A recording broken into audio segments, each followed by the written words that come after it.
Hello everyone, welcome back to the channel. आज हम देखने वाले हैं फेमिनिस्ट पर्सपेक्टिव के बारे में। इससे पहले हम जो देख चुके हैं वो हमने देखा था इंडोलॉजिकल पर्सपेक्टिव, मार्क्सिस्ट पर्सपेक्टिव।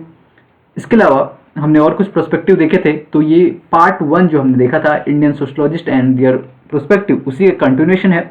अगर आपने वो वीडियो नहीं देखा है तो आप नीचे डिस्क्रिप्शन बॉक्स में उसका लिंक आपको मिल जाएगा, जहां से आप उससे देख सकते हैं ना। अभी बात करते हैं हम फेमिनिस्ट पर्सपेक्टिव की, यानी कि नारीवादी विचारधारा की या फिर नारीवादी परिप्रेक्ष्य क्या होता है, एक ये कौन कौन सी चीज़ों पे जोर देता है।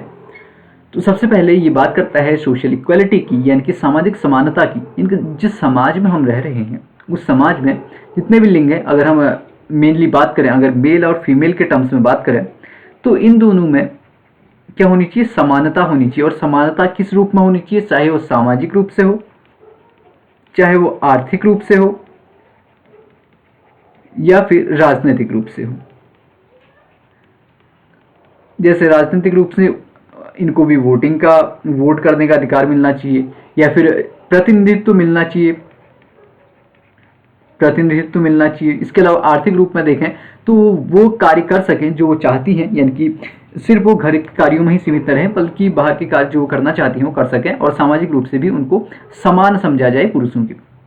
नाउ ये विरोध करता है पैट्रियार्की का, यानी कि पितृसत्तात्मकता का। अब सवाल उठता है कि पितृसत्तात्मकता का विरोध क्यों करता है।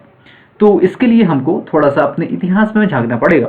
इतिहास में अगर हम देखें, अगर हम फ्रेडरिक एंगल्स के शब्दों में जाएं, तो एंगल्स कहते हैं कि जब से प्राइवेट प्रॉपर्टी यानी कि निजी संपत्ति का जब से कॉन्सेप्ट आता है, जब से प्राइवेट प्रॉपर्टी लोगों ने इकट्ठा करनी शुरू की, तो तब से जो वुमेन की जो आज़ादी थी, जो फ्रीडम थी, वो कम होने लग गई। इसके साथ अगर आज़ादी कम होने लगी तो आपके अधिकार भी कम हुए।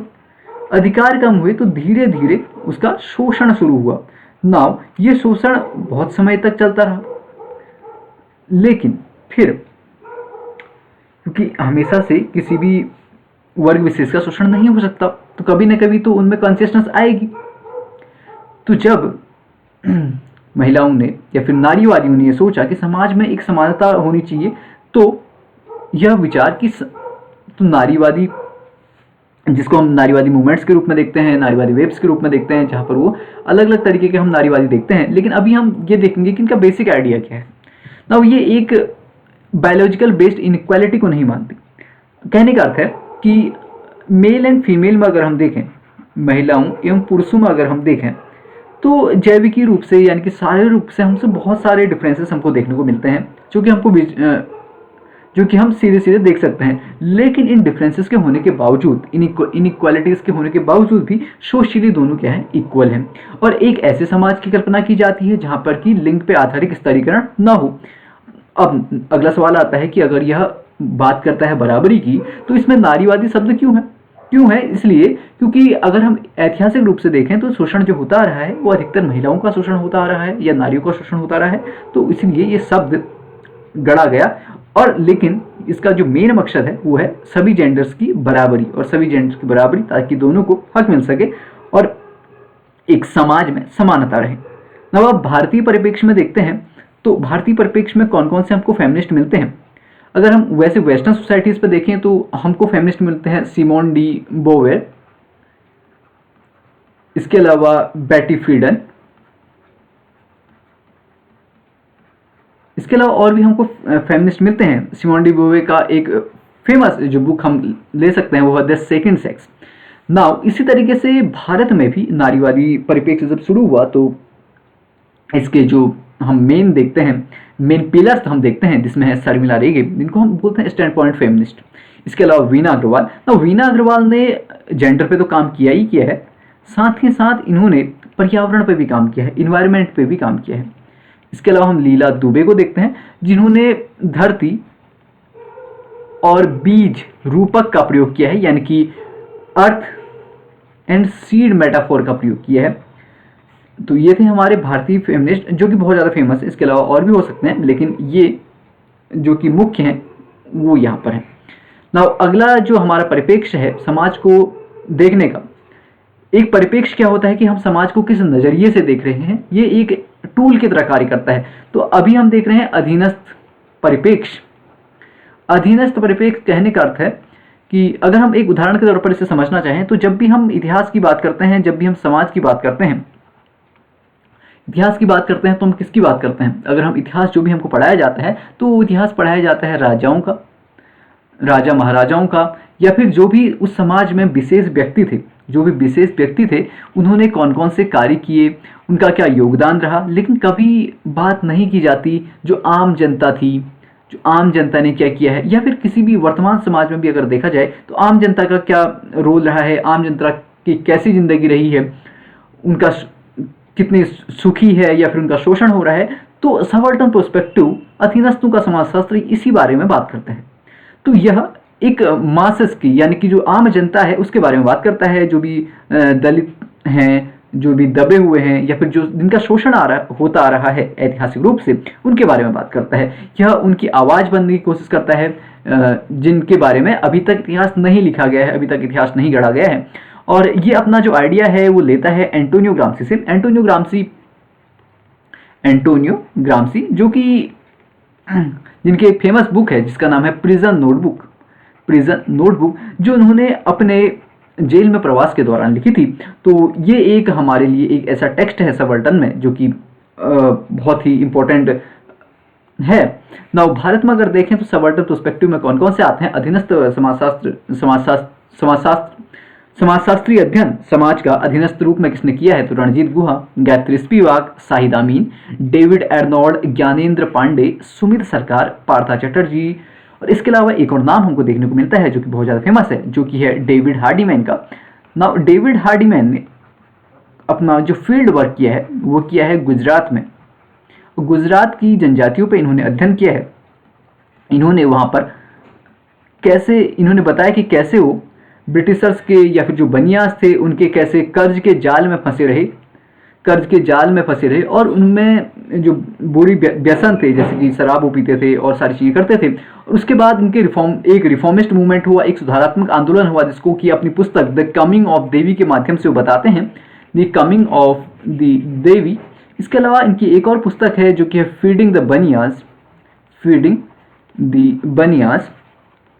तो ये दो बुक हैं फेमस है डेविड हार्डीमैन की। नाउ अब अगले प्रोस्पेक्टिव की ओर हम देखेंगे, परिप्रेक्ष्य की ओर देखेंगे, तो वो है स्ट्रक्चर फंक्शनलिस्ट। नाउ इसमें दो शब्द हमको देखने को मिलते हैं, संरचनात्मक प्रकार्यवादी।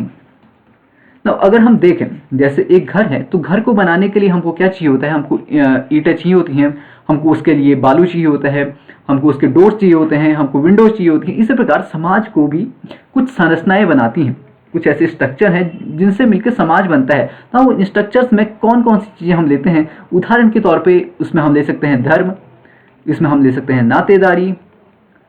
नातेदारी, राज्य, अर्थव्यवस्था, इसके अलावा लोकाचार, रूढ़ियाँ। तो इन सारी चीज़ों से एक समाज बनता है, एक समाज की संरचना बनती है। नाउ ये संरचना आपस में व्यवस्थित होकर, ये सारी जो संरचनाएं हैं समाज में, समाज के सारे घटक हैं वो आपस में व्यवस्थित होकर समाज में कुछ न कुछ फंक्शन करते हैं। तो इसीलिए इसे स्ट्रक्चर फंक्शनिस्ट कहा गया है, यानी कि संरचनात्मक प्रकार्यवादी परिप्रेक्ष्य। नाउ ये जो आइडिया है ये हमको कहाँ से मिला? तो ये आइडिया हमको मिलता है बायोलॉजी से, यानी कि जीव विज्ञान से। तो जीव विज्ञान में जैसे हम मानते हैं कि एक ऑर्गेनिज्म या फिर एक जीव में जो उसके विभिन्न अंग होते हैं, जीव के शरीर के विभिन्न अंग होते हैं, वो आपस में कोऑर्डिनेट करके, वो आपस में सामंजस्य बिठा के शरीर का सारा फंक्शन करते हैं। उसी प्रकार समाज में भी यह होता है। और अगर स्ट्रक्चर फंक्शनिस्ट का अगर हम इतिहास देखें तो हम हर्बर्ट स्पेंसर से इसको ले सकते हैं। हर्बर्ट स्पेंसर इसमें ऑर्गेनिक एनालॉजी की जो बात करते हैं, यानी कि सावयव जो है वो कैसे, जिस प्रकार से एक सावयव होता है उसी प्रकार से समाज के विभिन्न घटक भी आपस में बनते हैं।